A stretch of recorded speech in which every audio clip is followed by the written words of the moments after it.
আমরা সবই গুনাহগার গো নবী আপনাই চিনলাম না, তার কারণে রোজ হাসরে আমাদেরকে বইল না। জোরে জোরে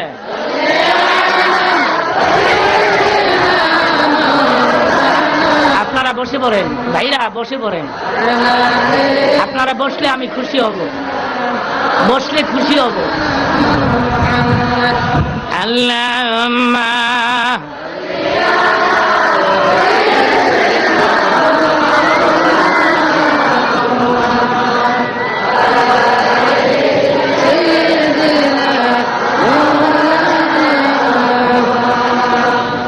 নবীর নামে যারা দিল ভাই এ জগতে কাঁদে না, রোজ হাসরে ভাইজান তারা নবী দেখা পাবে না। কেউ দাঁড়াবেন না মাঝখান থেকে, প্লিজ প্লিজ দাঁড়াবেন না, আল্লাহর রাস্তে মাঝখান থেকে দাঁড়াবেন না।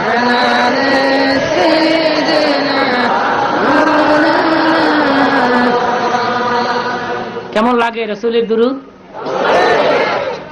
হাসরের ময়দানে মিজানের পাল্লায় যখন ওজন পাতলা হয়ে যাইব গা, রহমতের নবী মিজানের ধারে থাকবেন, পকেটে হাত ঢুকাইয়া দুরূদের সওয়াব বের করে উম্মতের পালায় ছেড়ে দেওয়ার সঙ্গে সঙ্গে ওজন বাড়ি হয়ে যাবে। দুরূদ শরীফ বেশি বেশি করে পাঠ করবেন।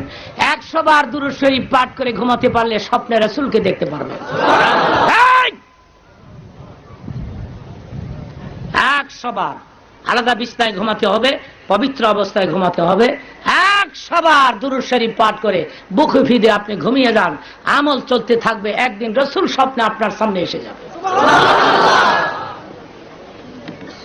আমি একদিনে কথা শোনাবো, একদিনে আমার ভাইরা কমপক্ষে 3 দিন যদি আয়োজন হয়, প্রতিদিন ঘন্টা 2-1 আলোচনা করলে 3 দিন পরে বোঝা যাবে মুসলমান কোথায়, ইসলাম কোথায়। মারহাবা বলেন।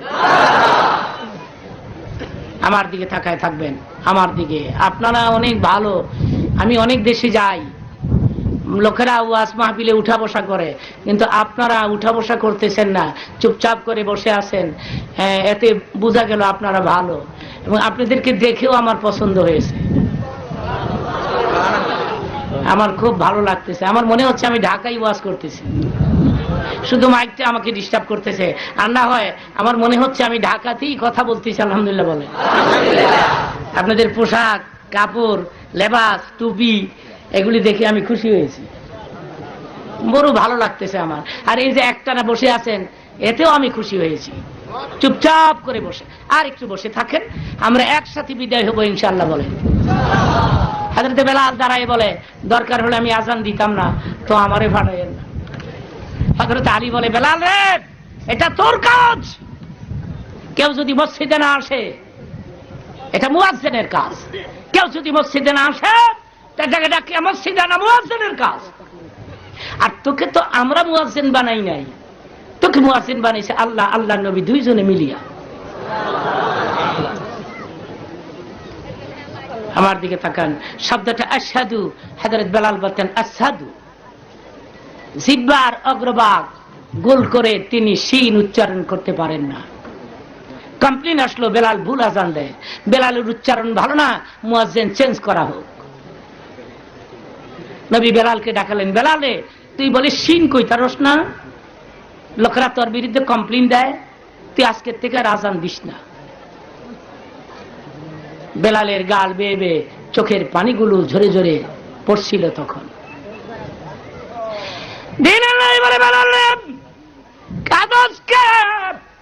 হযরত বেলাল বলে, কান্দি। কয়দিন আগে একটা প্রোগ্রামে আপনি বলেছিলেন, বেলাল রে, হাসরের ময়দানে সমস্ত মানুষের উপর দিয়ে তোর মাথা দেখা যাবে। এখন দিলটাকে নরম করে দিবেন। আমি একটা হৃদয় বিদারক চিত্র আপনাদের সামনে তুলে ধরতেছি, এখন কেউ মাথাও লড়াবেন না, আউট হবেন দূরের কথা, মাথাও লড়াবেন না। আলহামদুলিল্লাহ বলে। দেখেন চোখে একটু পানি আসেনি। নবী গো, আমি নাকি অনেক লম্বা, আপনি কইছিলেন হাসরের ময়দানে সমস্ত মানুষের উপর দিয়ে আমার মাথা দেয়া যাইব, আপনি বলছেন। হ্যাঁ, আমি কারণ জানতে চাইছিলাম, আর আপনি কইছিলেন তুই মুয়াজ্জিন, তুই আজান দেস। হাদিস শরীফের মধ্যে আসছে, এই দুনিয়াতে যারা মুয়াজ্জিনের দায়িত্ব আদায় করবে এদেরকে আল্লাহ সাধারণ মানুষের চাইতে একটু লম্বা করে বানাবে। এর একটু লম্বা হবে। মারহাবা গো নবী গো। আমি তো আজকে থেকে আর আজান দিতাম না, আমি তো আর লম্বা হইতাম না, এই জন্য আমি কান্দি। বেলাল চলে গেছে কাঁদতে কাঁদতে। আরেকজন মুয়াজ্জিন নিয়োগ করা হলো, বিশুদ্ধ আজান পরিবেশন করে, কণ্ঠ খারাপ না। কিতাবের মধ্যে আছে একদিন, 2 দিন, 3 দিন, 3 দিন পরে আল্লাহ ডাক দিচ্ছি, জিবরীল রে মদিনায় যা আমার বন্ধুর কাছে গিয়ে বল মদিনার মসজিদে 3 দিন ধরে কেন আজান হয় না। হযরত জিবরীল এসে কয়, নবী গো মসজিদে নববীতে নাকি 3 দিন ধরে আজান হয় না, আল্লাহ কইছে। জিবরীল রে কে বলেছে আজান হয় না? আজান হয়, আমি নবী নিজে ইমামতি করি। হযরত জিবরীল বলেন, ইয়া রাসূলুল্লাহ, হাবশীর ওই কালো বেলাল কোথায়? আল্লাহ রাব্বুল আলামিন বলেছে, বেলাল যতদিন আজান দিবে না, আজানের আওয়াজ আল্লাহ পাকের দরবারে পৌঁছবে না। বেলাল কই? বেলালকে আজান দিতে কর। বেলাল আজান না দিলে আল্লাহ আজান শোনে না। সঙ্গে সঙ্গে নবী বেলালকে ডাকালেন, বেলাল রে। জি হুজুর। আল্লাহর সাথে তোর সম্পর্ক কেমন রে?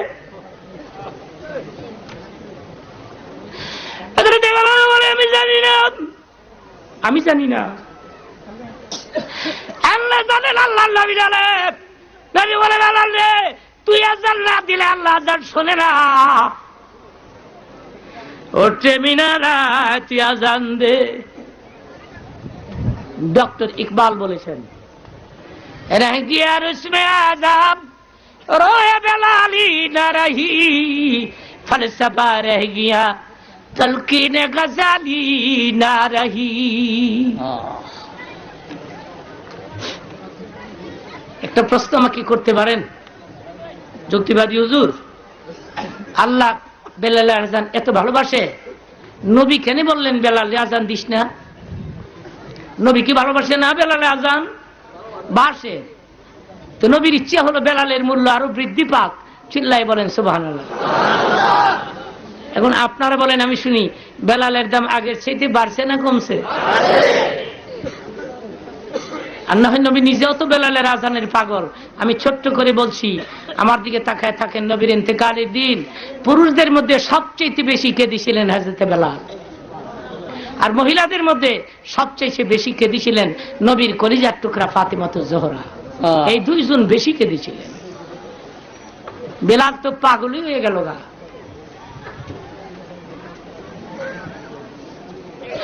হুজুরের জীবনে আসছে ইন্তেকালের দিন, হুজুর ডাক দিয়ে বলে, আবু বকর রে, আমি সবাইকে দেখতে পাই, আমার বেলালকে আমি দেখতে পাই না, বেলালকে খবর দাও। হযরত বেলাল কাঁদতে কাঁদতে নবীর দরবারে আসলে দিনের নবী বলে, বেলাল রে, আমারে বেলাল রে, কেমনে রে আমারে ভুলে গেলি? আমার ইন্তেকালের দিন আমি সবাইকে দেখি, তুই দেখি না, কিরে বেলাল আমাকে কি ভুলে গেলি? বেলাল কান্দে। তখন বেলালের গাল বেয়ে পানির ফোঁটাগুলো ঝর্ণার মতো জোরে জোরে পড়ছিল। কান্না বিজড়িত কণ্ঠে তিনি বলেছিলেন, নবী গো, আমি দূরে দূরে থাকি, কারণ আপনাকে বিদায় দিয়ে আমার পক্ষে সম্ভব নয়। আপনার বিয়োগ বিনিময় আপনাকে বিদায় দেওয়া আমার পক্ষে সম্ভব নয়। বেলাল আশিকে রাসূল ছিলেন। সবাই আপনাকে বিদায় দিতে পারে, আমি পারি না, সেই জন্য দূরে দূরে থাকি। নবী গো, আমাকে কেন খবর দিছেন? বেলাল রে, কালিমার জন্য সবচাইতে বেশি কষ্ট তুই করেছিস। তোর মনি মোহাইয়া তোর জিব্বার মাঝখান দিয়ে পেরাক ঢুকাই দিয়েছিল। জিহ্বার মাঝখান দিয়ে পেরাক টুকাই দিয়েছে। পরবর্তীকালে ঘা শিখাইয়া জিহ্বার অগ্রভাগ শক্ত হয়ে গেছে, যার কারণে তিনি শিন উচ্চারণ করতে পারে না। জোরে কোন সুবহানাল্লাহ। কালেমার জন্যে দিলকে নরম করে দেন। হ্যাঁ, দেখেন চোখে একটু পানি আসেনি।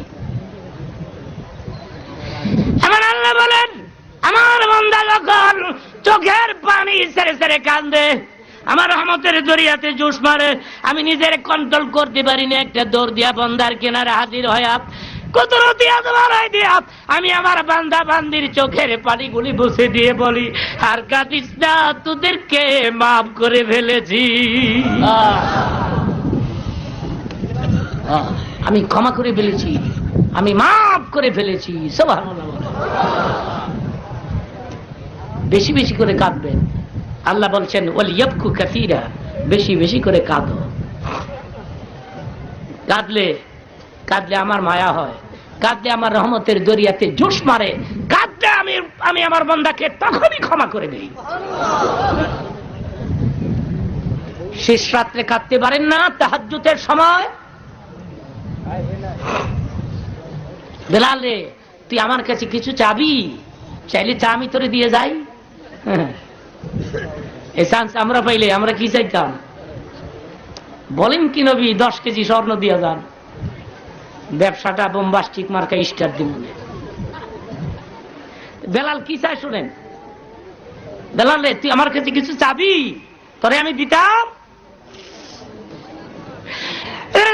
বলেন, ইয়া রাসূলুল্লাহ, দুনিয়ার সুখের জন্য আমি আপনার কাছে কিচ্ছু চাচ্ছি না, আমি একটা বিষয় জানতে চাই, হাসরের ময়দানে কোন কোন জায়গায় খুঁজলে আমি আপনাকে পাবো? জায়গাগুলোর নাম বলে দেন, বলে দিলে ওইসব জায়গায় আমি আপনাকে খুঁজে খুঁজে বেড়াবো।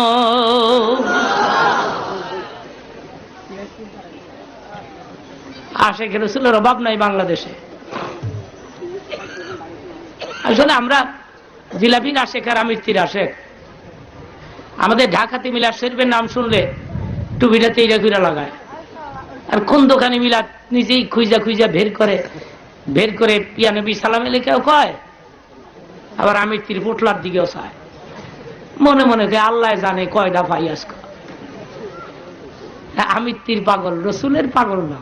বেলাল তো নবীর পাগল, মারহাবা পাগল না, সম্পদের পাগল না, ধনের পাগল। नबी का कदर जाने सहाबी, नबी का कदर जाने सहाबी, मछली का कदर जाने बंगाली। মাছে বাতি মিলিয়ে বাঙালি হয়, ইবাদতে রসুলে মিলে গিয়ে সাহাবী হয়। চিৎকার মেরে বলি মারহাবা।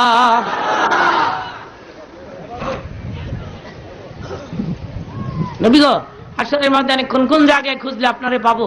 জায়গাগুলির নাম বলে দিলে আমি খুশি হতাম।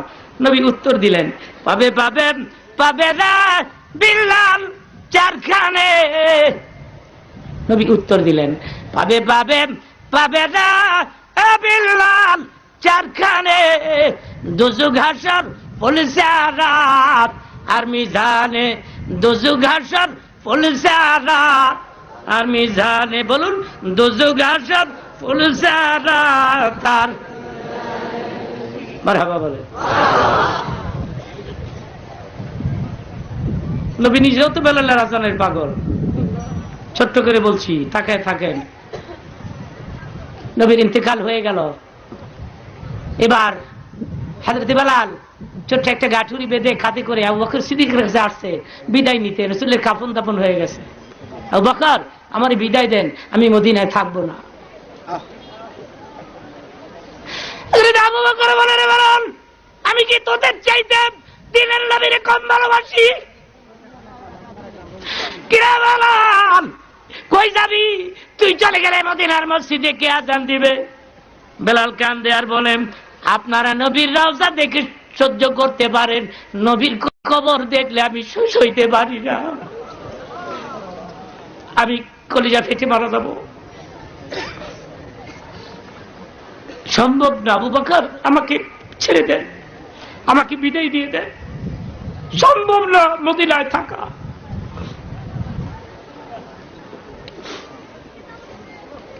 কান্দিয়া হযরত বিলাল হয়ে গেলেন দেওয়ানা, শাম দেশের অভিমুখে হইলেন তিনি রওয়ানা। কাঁদতে কাঁদতে মুলকে শামে চলে গেলেন। মুলকে শামে তোমরা কেহ দেখে চলে মোর নবী কোথায় বলো না। কত লোকে বুঝায় বিলাল কারো বুঝতো মানে না, কত লোকে বুঝায় বিলাল কারো বুঝতো মানে না। মুলকে শামে, মুলকে শামে পাহাড়ের গর্তের ভেতরে বেলাল নবীর ইন্তেকালের 5.5 মাস পরে, একটু খেয়াল করবেন, 5.5 মাস পরে নবী বেলাল একটু ঘুমাচ্ছেন, চোখ দুটি একটু লাগছে পাহাড়ের গর্তের ভিতরে। স্বপ্নে রসুল বেলালকে ডাকে, স্বপ্ন যুগে বলছেন নবী কাঁদলে আমায় পাবে না, আমায় যদি চাও রে বেলাল ফিরে এসো মদিনা, আমায় যদি চাও রে বেলাল ফিরে এসো মদিনা। বেলাল রে আমার রওজার কিনারে আমি আবু বকরকে দেখি, ওমরকে দেখি, ওসমান গনিকে দেখি, এরা রওজার কিনারে দাঁড়ে আমার সালাম দেয়। বহুদিন হয় রে আমি তোর আজান শুনি না। বেলাল আসছে মদিনায় 5.5 মাস পরে। নবীর মেয়ে ফাতেমা নবীর ইন্তেকালের পরে 6 মাস জীবিত ছিলেন। 15 দিন পরে তিনি ইন্তেকাল করবেন। একটু খেয়াল করেন ফাতেমার অবস্থা কি হয়ে গেল। 15 দিন পরে তিনি ইন্তেকাল করবেন। 6 মাস নবীর ইন্তেকালের পরে তিনি বেঁচে ছিলেন। বেলাল আসলো 5.5 মাস পরে। বেলাল মদিনার মসজিদের মিনারে আজান দিয়েছে, আর ফাতেমা তখন নিজের রুমের মধ্যে মুনাজাতে বাবা বাবা বলে কাঁদতে কাঁদতে চোখের পানি দিয়া বুক ভিজাই দিছে।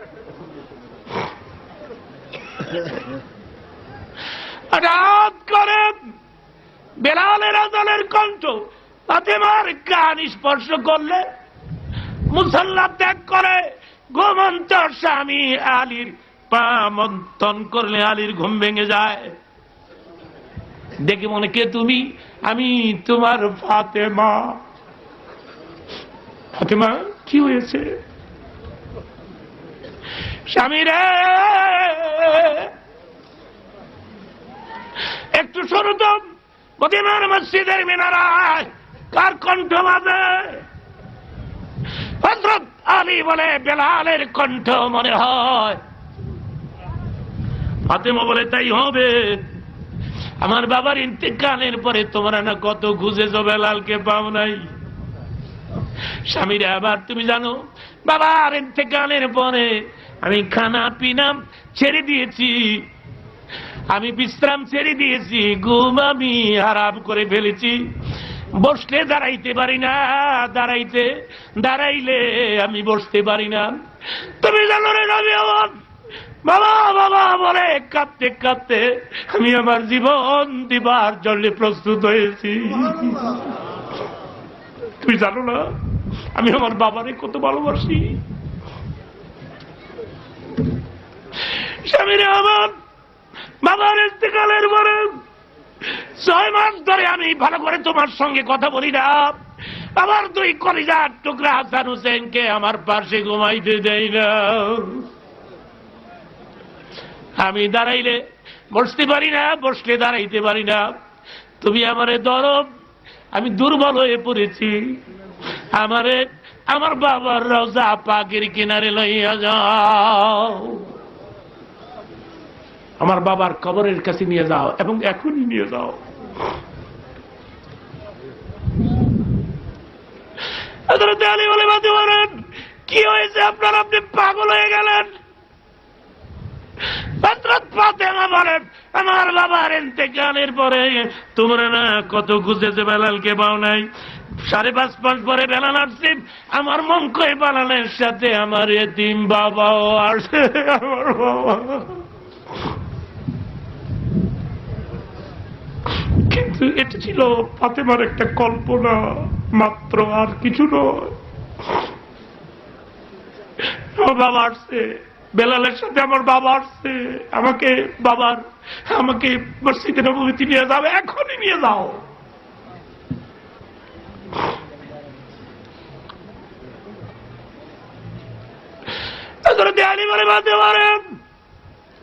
নিজেকে কন্ট্রোল করুন, ফাতেমা সবুর করুন, ধৈর্য ধারণ করুন। এসব আর শুনলে তো চোখে পানি আসার কথা, না আসলে আমার কিছু করার নাই। আর সবাই এখানে কাঁদবে, এটা কোনো কথাও না। যে কোনো একটা লোক যদি কাঁদে, তার চোখের পানির খাতিরে বাকি লোকদেরকে ক্ষমা করে দেওয়া।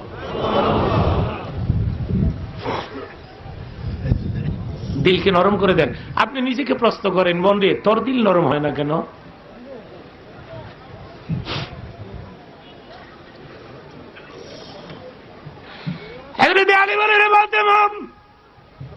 বেলালের কণ্ঠ, আমি যাবো আর আসবো। হযরত আলী গিয়ে দেখেন বেলাল আযান দিয়া নবী পাকের রোজার কিনারে দাঁড়ায় মুনাজাতে কান দেয়ার বলে, কি গো নবীজি, স্বপ্নে আমারে ডাক দিলেন, আপনি আমার আযান শুনবেন, আমি আযান দিলাম, কিন্তু আপনি তো ইমামতি করার জন্য আসলেন না।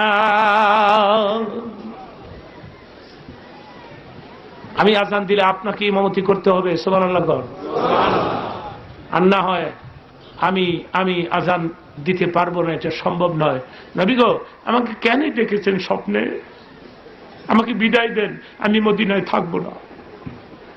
এবার তিনি চলে গেলেন দামেস্কে। সেখানে কিছুদিন পরে রাসূলের বিচ্ছেদ সইতে পারে না, বেলাল ইন্তেকাল করে।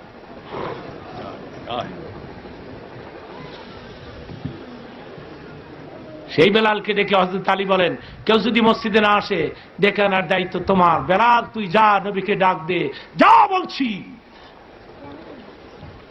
কিতাবের মধ্যে আসছে, হযরত বেলালকে দুই হাতে জড়িয়ে ধরে হযরত আলী ধাক্কায়া হুজুরের হুজরার কাছে নিছে। হুজুর তখনও ঘুমাচ্ছেন। হযরত আলী বলে, ডাক দে। আমি বলছি, ডাক, নবীকে ডাক। বেলাল মনে মনে ভাবছে, কিভাবে ডাকবো, কোন কায়দায় ডাকবো।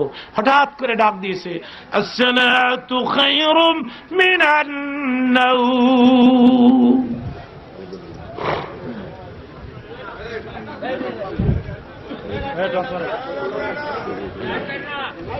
লাইট মাইরেন না, লাইট থাক, লাইট অন্ধকার, তাতে কি হয়েছে? হ্যাঁ, অন্ধকার। আমার কথা বোঝা যাচ্ছে? বাস, কেউ দাঁড়াবেন না, অন্ধকার হয়ে গেছে। আল্লাহ পরীক্ষা করতেছে, টেস্ট করতেছে, দেখি অন্ধকারে যায় কিনা, চলে যায় কিনা মুনাজাত না দিয়া। হ্যাঁ, একটা লোক লড়বেন না। বিদ্যুৎ চলে গেল নাকি, কি হলো? জি, আচ্ছা, বিদ্যুৎ চলে গেছে তো জেনারেটরের ব্যবস্থা আছে? থাকলে এটা জেনারেটর চলছিল, বিদ্যুৎ আসছে? আচ্ছা, যাকগে, বিদ্যুৎ নাই, জেনারেটর চলছিল, অসুবিধা নাই। আপনারা এখান থেকে আউট হবেন না। আমি তো বক্তৃতার শেষের দিকে এগোচ্ছি। আমি আপনাদেরকে নিয়ে মুনাজাতে কান্নাকাটি করব, আল্লাহ পাকের কাছে দোয়া করব। একটু দুরূদ শরীফ পাঠ করি, চিল্লায় চিল্লায় আওয়াজ করে আল্লাহ।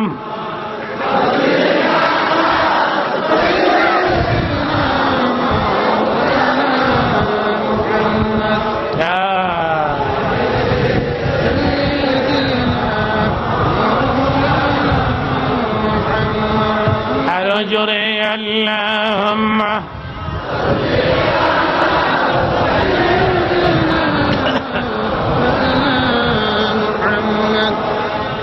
আলহামদুলিল্লাহ, একটা লোক দাঁড়াবেন না।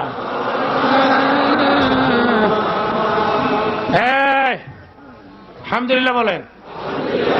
কেউ দাঁড়াবেন না, আউট হবেন না। আমার মন বলতেছে আজকের মুনাজাত ফিরত আসবে না। আমার মন বলতেছে আজকের মুনাজাত আল্লাহর দরবার থেকে ফিরত হবে না, ইনশাআল্লাহ বলেন। একটা লোক আউট হবেন না। আওয়াজ করে দুরূদ শরীফ পাঠ করেন আল্লাহ।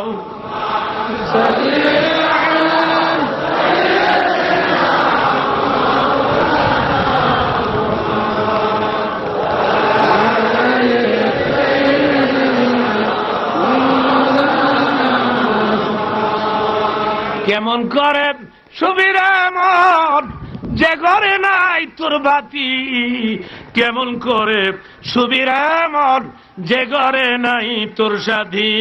আল্লাহ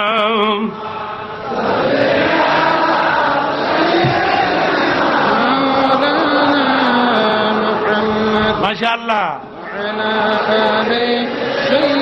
আলহামদুলিল্লাহ। কেমন করে সুবিরা মন যে ঘরের নাই বিছানা, কেমন করে সুবিরে মন যে ঘরের নাই ঠিকানা। জোরে জোরে মাশাআল্লাহ, আলহামদুলিল্লাহ।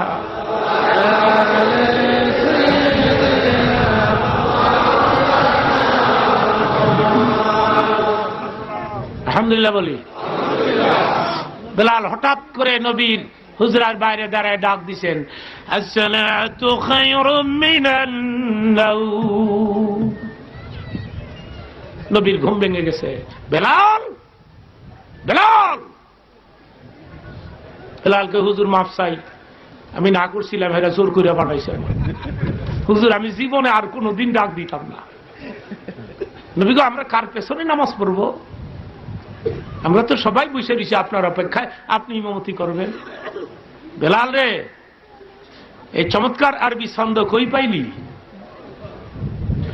এতদিন যে আযান হইতো হাই আলাস সালাহ, হাই আলাল ফালাহ, আল্লাহু আকবার, আল্লাহু আকবার, আশহাদু আল্লা ইলাহা আসসালাতু খায়রুম মিনান নাওম, এতদিন ছিল না। আল্লাহকে এজন্যই আমি আমার বন্ধুরে ঘুম পাড়ায় রাখছি। জোরে কোন সুবহান। আমি আমার বন্ধুরে যদি ঘুম না পাড়াই, আরবি ছন্দটা আমি কি করে পাঠাবো দুনিয়াতে? বেলাল রে, আরবি ছন্দ কই পাইলি? বেলালকে নবী গো, আমিও জানতাম না, হঠাৎ করে আমার মুখ দিয়ে বাড়িয়ে গেছে গা, আল্লাহ বার করে দিছে। আমি বলি, বেলালে যে আরবি ছন্দ দিয়ে তুই আমারে ডাকলি, এই আরবি ছন্দটা আগামী দিন থেকে ফজরের নামাজের আজানে 2 বার করে লাগাই দিবি। আমার সঙ্গে বলুন, আসসালাতু খায়রুম মিনান নাওম। মহিলাদেরকে বলছি, আমার দিকে তাকান, মহিলাদেরকে বলছি, আপনারা একটা কাজ করবেন। মসজিদে যখন আজান হয়ে যাবে, নিজ নিজ স্বামীরে ঘুম থেকে জাগায়া নিজের হাতে ওযু বানাই দিয়া মসজিদে পাঠাই দিবেন। মাঝে মধ্যে কিছু মহিলারা টেলিফোনে আমারে কয়, যুক্তিবাদী হুজুর, আপনার কথা মতো শেষ রাত্রে লেফের কোনা দিয়ে টান দিছিলাম, বড় বড় চোখ করে চায়। মিথ্যা আমি বলি না। মিথ্যা বলতে আমার আব্বা আমাকে নিষেধ করেছেন। আমি পীরজাদা মানুষ, আমি পীরের সন্তান। আমার আব্বা শর্ষিনার মরহুম মাওলানা নেসার আহমদ সাহেবের খলিফা ছিলেন। আলহামদুলিল্লাহ বলে। মাওলানা নেসার আহমদ সাহেব আল্লাহর ওলি ছিলেন, আল্লাহর সাক্ষাৎী, কোনো সন্দেহ নাই। মারহাবা বলে। আমার আব্বা বলেছেন, আমি 10 বছর আমার মুর্শিদের খেদমত করছি। একদিন ওয়াজ মাহফিলে হাজার হাজার মানুষ, বৃষ্টি আসতেছে, বৃষ্টি তো লোকেরা গিয়া হুজুর বৃষ্টি আসতেছে, মাহফিল পঙ্গু হয়ে যাবে। মাওলানা নেসার আহমদ সাহেব বললেন, জলদি করে অজুর পানি দাও, অজুর পানি। 1 মস্ক পানি হাতে করে অজু করবেন। যেদিক থেকে বৃষ্টি আসতেছে ওই দিকে ফিরে তিনি অজু করতেছেন। আমার আব্বা বলেছেন, নিজের চোখে দেখছি বৃষ্টি আসতে আসতে কাছে আসছে, কিন্তু কাছে আসার পরে গোটা বৃষ্টিটা মাঝখান দিয়ে 2 টুকরা হয়ে 2 দিক দিয়ে চলে গেছে। মাহফিলে 1 ফোঁটা বৃষ্টিও পড়ে না।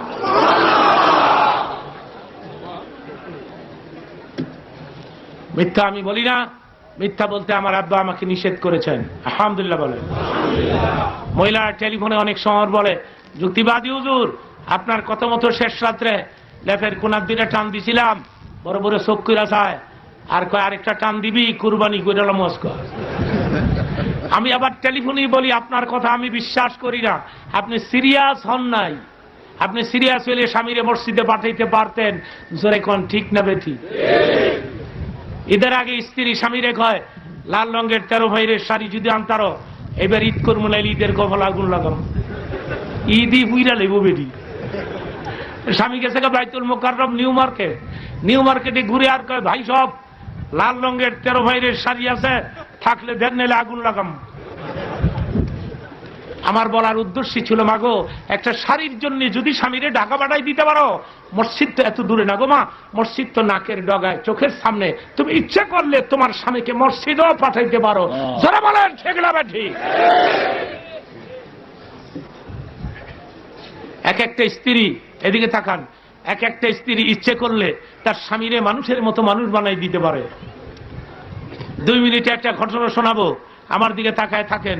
এটা আমার জীবনের বাস্তব ঘটনা। ঢাকাতে আমারই এক ভক্ত যুবক, বিয়ে শাদী করে নাই, আমার ওয়াজ শোনে, এরপরে বিয়ে করছে। কিন্তু বিয়ের আগের ঘটনা শুনুন। আমার ওয়াজ শোনে ঘন্টার পরে ঘন্টা।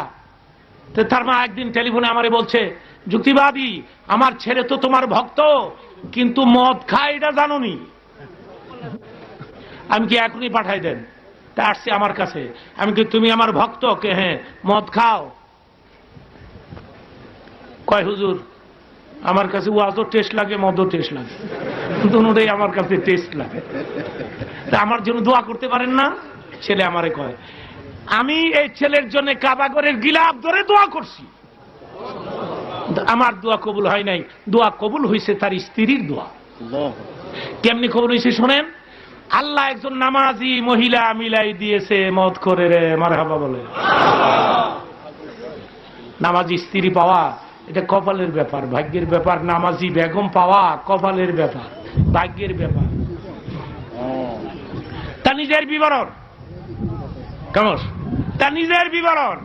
হুজুর, একদিন আমি মদ পান করে আসছি, রাত বাজে 1টা-1:30, আইসা দেখি আমার বিবি নামাজ পড়তেছে। আমি তাকে ডিস্টার্ব করি নাই, কারণ আমি ওয়াজ শুনি, ভালো মন্দ বুঝি। তাছাড়া সেদিন আমি বেশি মদ খাই নাই, মনে করেন 3-4 বোতল খাইছি। কিছু নিশা হয়েছে, কিছু হয় নাই।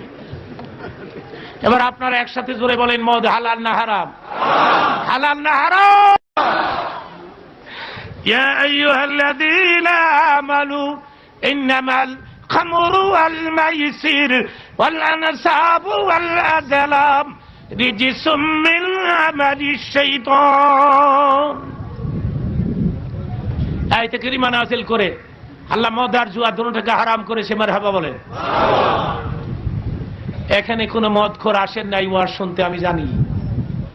এরপরে যদি এসে থাকেন, কিছুক্ষণের মধ্যে আমি হাত তুলে ফেলবো, তখন আপনি এই হাজার হাজার মানুষের সঙ্গে 2 হাত তুলে চোখের পানি ছেড়ে তওবা করবেন, আল্লাহ আমি জীবনে আর কোনোদিন মদের বোতল হাতে নিব না।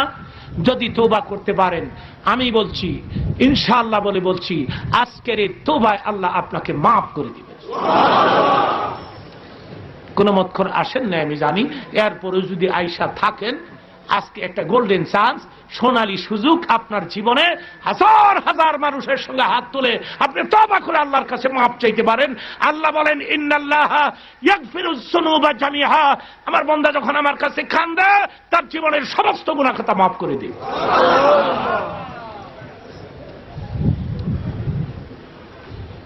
হুজুর, আমি আমার বিবিরে ডিস্টার্ব করি নাই। সে রুকুর পরে রুকু, সেজদার পরে সেজদা, নামাজের পরে নামাজ, আমি পেছনে চুপ করে বসে আছি। নামাজের পরে মুনাজাতে কাঁদে, আমারে দেখে নাই আমি যে পেছনে। মুনাজাতে হুজুর আমার জন্য কাঁদে, ডাক দিয়ে বলে, আল্লাহ রে, জীবনে কোনদিন এক ওয়াক্ত নামাজ কাজা করি নাই। মদখোর স্বামী তুমি আমারে মিলাই দিয়েছো। এখন আমি কি করি?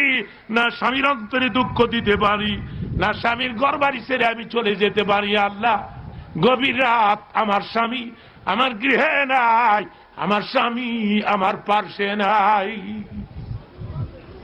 এইসব বলে মুনাজাতে কান্দে।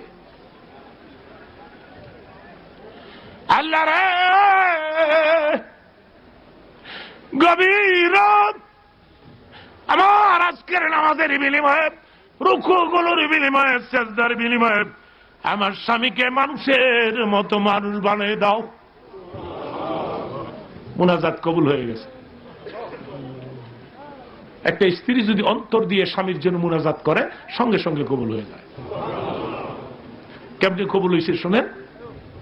হুজুর, মুনাজাতে আমার জন্য কাঁদে, মুনাজাতের পরে পেছনের দিকে নজর করে দেখে আমি, আর আমি নজর করে দেখি গাল বেয়ে বেয়ে এত পানি পড়ছে, বুক ভিজা গেছে গা, বুকটা ভিজে গেছে গা, গাল ভিজে গেছে গা। আমি বললাম বিবিরে, এই বাড়ির সব মানুষ ঘুমায়, তুই ঘুমাস না, আমার জন্য তুই নামাজ পড়স, রুকু করস, সিজদা করস, মুনাজাতে বিবিরে তুই আমার জন্য কান্দোস। আর মুনাজাত করতে হবে না, আর কাঁদতে হবে না রে বিবি, আমার কিনারে আস, আয় রে বিবি আমার কিনারে আয়। নিজের হাতে চোখের পানি মুছে দিয়ে বলে, কথা দিলাম জীবনে কোনদিন মদের বোতল হাতে নিব না।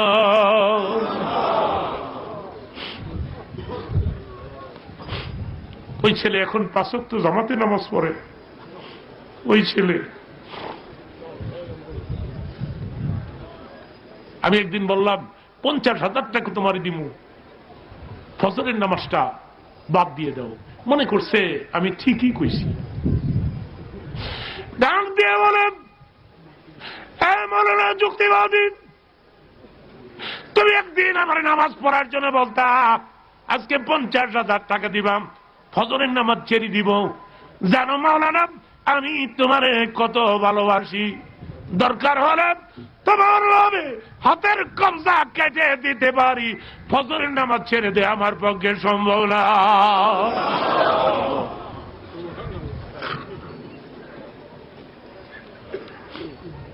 অনুরোধ করে গেলাম, নামাজটা ধরে ফেলেন, নামাজ ছাড়া তো আল্লাহরে পাওয়া সম্ভব না। জোরে কোন ঠিক কিনা? ইবাদতের মধ্যে সবচেয়ে দামি ইবাদত হইছে নামাজ। জোরে কোন কি? মা খালাকাতুল জিন্না ওয়াল ইনসা ইল্লা লিয়াবুদুন।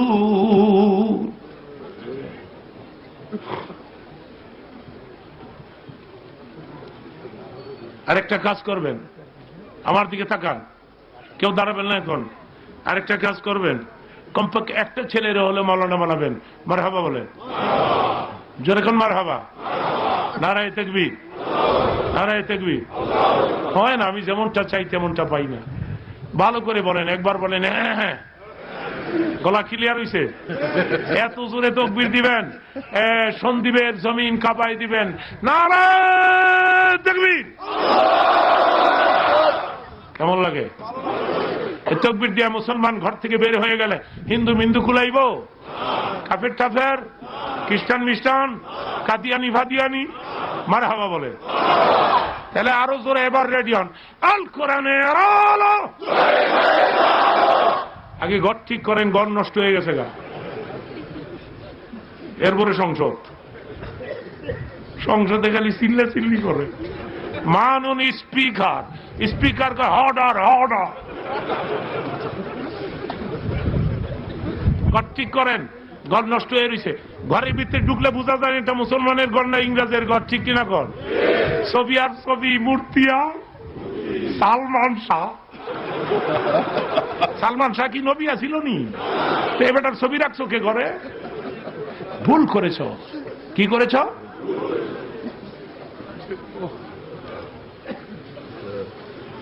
তাহলে রেডিও আরো জোরে বলবেন, আল কোরআনের আলো।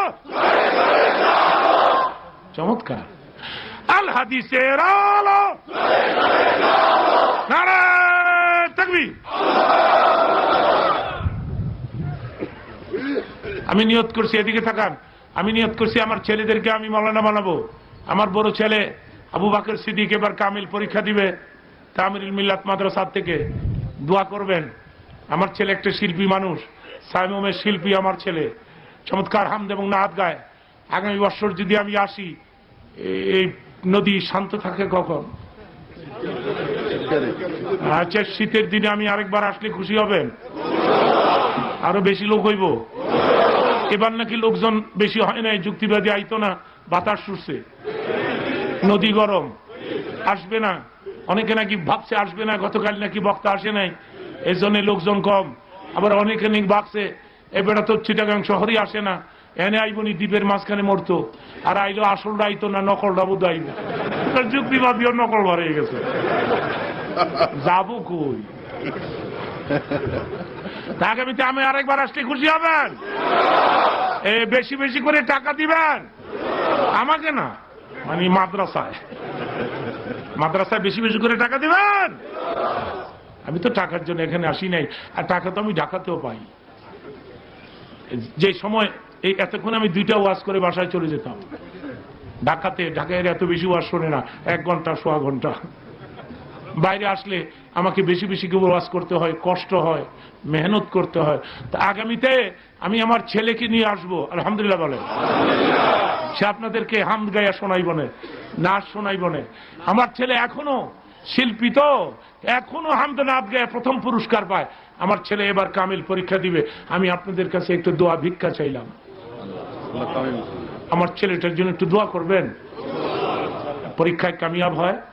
আগামীতে আসলে আমি সাথে করে নিয়ে আসবো, ইনশাল্লাহ বলেন, মাশাআল্লাহ বলেন। আমি আমার ছেলেরে কইছি, আমি মরে গেলে তুই আমার জানাজার নামাজ পড়াইস।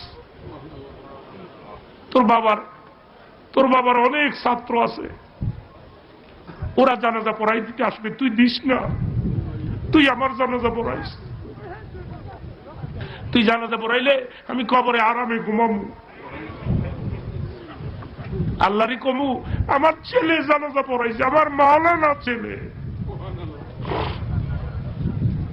সন্দীপের বাইরে আমার একটা ছেলেকে মাওলানা বানান, আপনার আলেম ছেলে জুড়ে আপনার জানাজা নামাজ পড়াই দে, কবরের আযাব মাফ।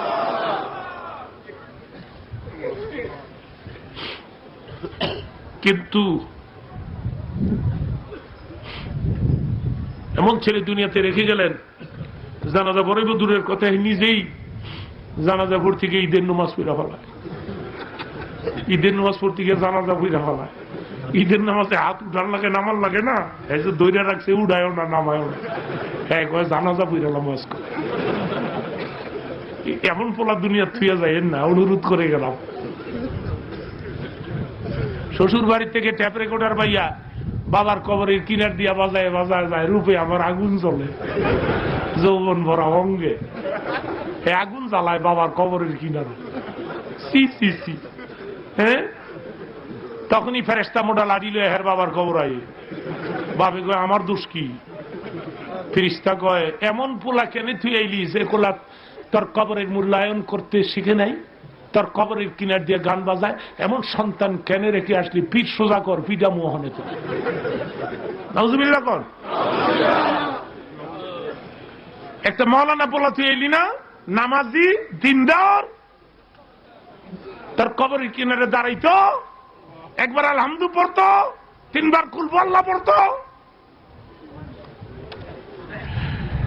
হাদিস শরীফের মধ্যে আছে, সন্তান যখন পিতা মাতার কবরের দ্বারে দাঁড়ায় একবার আলহামদু সূরা পাঠ করে, 3 বার কুল আল্লাহ পাঠ করে, 11 বার দুরূদ শরীফ পাঠ করে, আর চোখের পানি ছেড়ে ছেড়ে যখন কান্দে, দ্বীনের নবী বলেছেন সঙ্গে সঙ্গে বাপ-মার কবরের আযাব মাফ হয়ে যায়। মাদ্রাসা দেখে আমি খুশি হয়েছি। মাদ্রাসা নবীর ঘর, জোরে কোন কার ঘর? মাদ্রাসা একটু অসুবিধায় পড়ে গেছে। মাদ্রাসা ঋণ হয়ে গেছে, মাদ্রাসার কিছু অর্থের প্রয়োজন। মারহাবা বলেন। তাগফির লানা ওয়া তারহামনা লানাকুনান্না মিনাল খাসিরিন। আল্লাহ তাআলা আপনি একটু দেখেন, সন্দ্বীপে হাজার হাজার মুসলমান নরনারী এক জাক মৌমাছির মতো এখানে বসে আছে, ঘন্টার পরে ঘন্টা। একটা লোক এখান থেকে ঘাল লড়াই নাই, আউট হয় নাই। কালেকশন শুরু হলে মাহফিল ভেঙে যায়, আজকের মাহফিলটা ভাঙলো না, লোকগুলি গেল না। 10,000 থেকে শুরু করে 5,000, 1,000, 2,000, 500, 100, তুমি যাকে যেমন তৌফিক দিয়েছ। এরা আমার আবদার গুলো পুরা করেছে। কিয়ামতের দিন তুমি আমার ভাইদের আবদার পুরা করে দিও, আমাদের মাফ করে দিও। তুমি মাফ না করলে কে মাফ করবে? তুমি ক্ষমা না করলে কে আমাদের ক্ষমা করবে? বহু গুনাহ করে ফেলেছি, গুনার পরিমাণ বেশি, নেকের পরিমাণ কম। নেক কম, গুনাহ বেশি। নেকের দিকে তাকাইলে তার দ্বারা জান্নাতের কামনা করতে পারি না, গুনার দিকে তাকাইলে জাহান্নাম সারা কিছু দেখি না। কিয়ামতের দিন, মুসিবতের দিন আমাদের গলায় আগুনের বেরি লাগাইও না, আগুনের বেরি লাগাইও না, দুজকের মধ্যে মোদের ফেলে দিও না। মুসাফিরের দোয়া কবুল হয়। আমি মুসাফির মানুষ, 40 দিন পর্যন্ত হাজির দোয়া কবুল হয়। আমি আসছি মাত্র 30 দিন হয়। এখানে বহু মাদ্রাসার মুদারিসিন কেরাম, মুহাদ্দিস, মুফাসসির, হাজী, গাজী, মাসুম ছেলে মেয়েরাম, আমার মা বোনেরাম, মা বোনরা, এই ধরনের প্রোগ্রামের মুনাজাত যদি কবুল না হয় তাহলে কোনটা কবুল হবে? তুমি মাফ করে দাও, জীবনের সমস্ত গুনাহ খাতা মাফ করে দাও। সামনের জিন্দেগি তোমার গোলাম বানাও। আল্লাহ তাআলা এই মাদ্রাসা কিয়ামত পর্যন্ত তুমি কবুল করো। দিন দিন মাদ্রাসার ভক্তদের সংখ্যা তুমি বৃদ্ধি করে দাও। এই প্রোগ্রামের জন্য যারা পরিশ্রম করেছে, ঢাকাতে বারবার আমার সঙ্গে যোগাযোগ করেছে, কতবার যে টেলিফোন করেছে, কতবার যে ঢাকা গেছে, মাহমুদ গো, এখন প্রত্যেকের পরিশ্রম তুমি মেহেরবানি করে কবুল করো। আগামীতে প্রোগ্রাম এ মাঠে বিশাল আকারে আবার কবুল করো, তুমি আবার কবুল করো। আমাদের হায়াতকে লম্বা করে দাও, পেরেশানি দূর করে দাও, পেরেশানি দূর করে দাও, দুশ্মনের দুশ্মনী বন্ধ করে দাও, রিজিকের অভাব দিও না। যদি দাও কি খাইয়া তোমার গোলামি করমু, কি খাইয়া তোমারে ডাকমু? আল্লাহ গো, তামাম দুনিয়ার মুসলিম দেশে তুমি শান্তি প্রতিষ্ঠা করে দাও, আর এই দেশের শান্তি প্রতিষ্ঠা করে দাও। সরকারি দল বিরোধী দলের মধ্যে মহব্বত পয়দা করে দাও। এদেশে কোরআনের আইন প্রতিষ্ঠা করে দাও, সুন্নাহর বিধান কায়েম করে দাও, কোরআনের আইন প্রতিষ্ঠা করে দাও।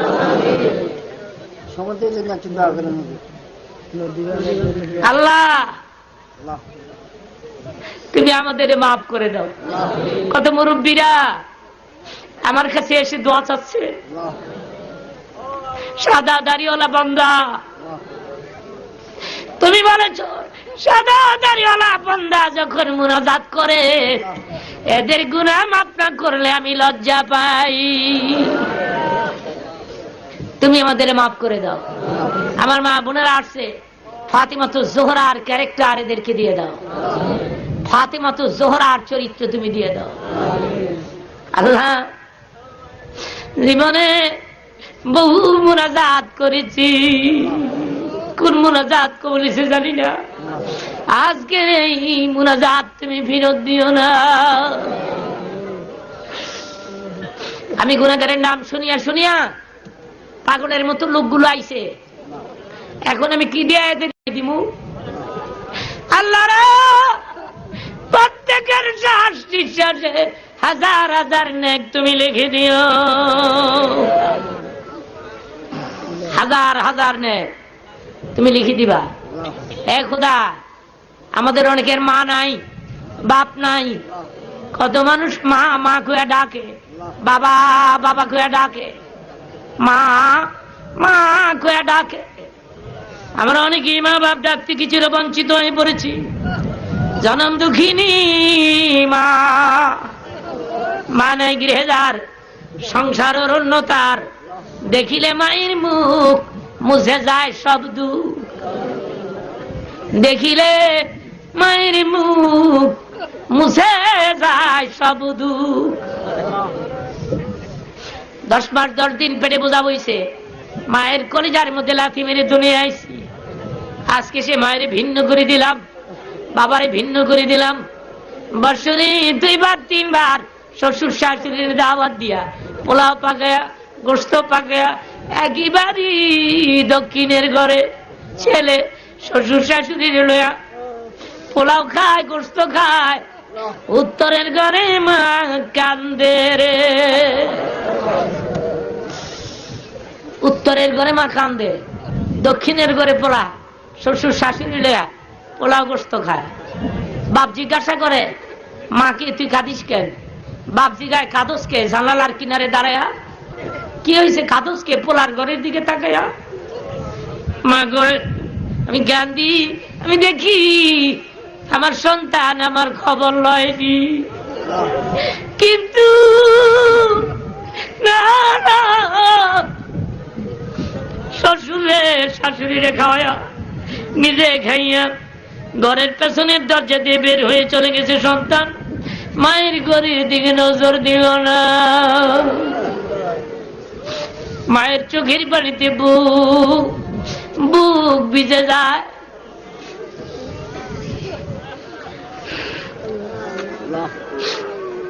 মায়ের চোখের পানিতে বুক ভিজে যায়। মা কান্দে আর কই পোলারে, আগে যদি জানতাম এইভাবে বলবি জীবনে কোনোদিন পেটে বোঝা বইতাম না। কেমনে ভুললি রে জাদু, কেমনে ভুললি রে সন্তান।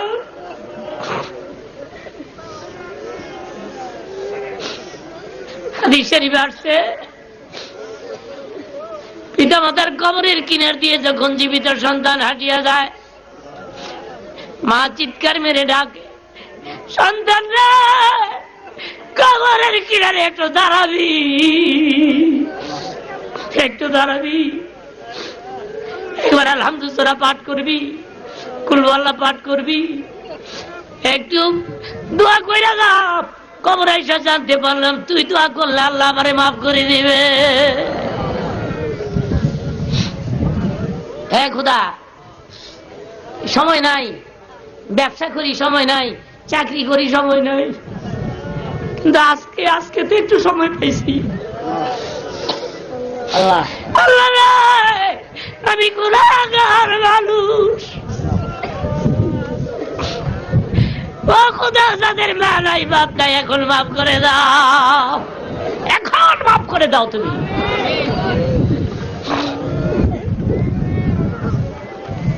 তোমার বন্ধু কইছে, তোমার হাবিব কইছে, মুনাজাতের মধ্যে একটা লোক যদি কান্দে তার চোখের পানির খাতিরে বাকি লোকদেরকে তুমি ক্ষমা করে দাও। আল্লাহ ও খোদা, কি শুকর তোমার আদায় করব। আকাশ ভালো রেখেছ, সবাই বলেন আলহামদুলিল্লাহ, সবাই বলেন আল্লাহ। আয় আল্লাহ, সন্দীপের মানুষগুলো দ্বীপের মাঝখানে ডাকে, চতুর্দিকে পানি, অথই পানি, এদের উপরে তুমি গজব চাপাই দিও না আল্লাহ। এরা বড় ভালো মানুষ, এরা দিনদার, এরা মুমিন, এরা নামাজি। আমি বুঝতে পেরেছি এরা ভালো মানুষ। আয় আল্লাহ, এই এবার ভাঙ্গে ওপার করে, এই তো নদীর খেলা। সকাল বেলা ধনীরা তুই ফকি, সন্ধ্যা বেলা নদী তো তোমারই হুকুমে ভাঙ্গে। আল্লাহ, নদী ভাঙ্গিয়া ভাঙ্গে এদের কষ্ট দিও না। নদী ভাঙ্গর তুমি ফিরাইয়া দাও।